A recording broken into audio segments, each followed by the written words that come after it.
যশোর সদর উপজেলার নরেন্দ্রপুর ইউনিয়নের মুরগির ফার্মে ভয়াবহ অগ্নিকাণ্ড ঘটেছে। বৃহস্পতিবার বিকেলে ফার্মটিতে আগুন লাগে।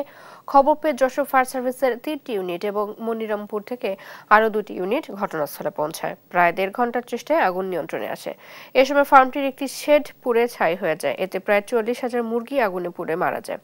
এছাড়া শেডের ভেতরে থাকা সব বৈদ্যুতিক সরঞ্জাম এবং মুরগি প্রসেসিং এর স্বয়ংক্রিয় মেশিনও সম্পূর্ণভাবে নষ্ট হয়ে গেছে। প্রাথমিকভাবে ক্ষয়ক্ষতির পরিমাণ 18 থেকে 20 কোটি টাকা বলে ধারণা করা হচ্ছে।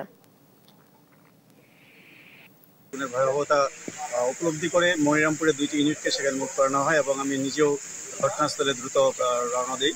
তো এসে যেটা দেখতে পেয়েছি যে এখানে একটি মুরগি লেয়ার ফার্মের শেড। জানা যায় যে এখানে 40,000-এর মতো ডিম দেওয়া মুরগি ছিল সেখানে। এটা প্রায় 400 ফিট বাই 70 ফিটের একটা বড় শেড। এই শেডটিতে অগ্নিকাণ্ড সংঘটিত হয়, অথবা বৈদ্যুতিক গোলযোগ থেকেই আগুনের সূত্রপাত। শেডের উত্তর অংশে হয়তো আগুনের সূত্রপাতটা হয়েছিল এবং যেহেতু বাতাস ছিল দ্রুত আগুনটা ছড়িয়ে পড়ে।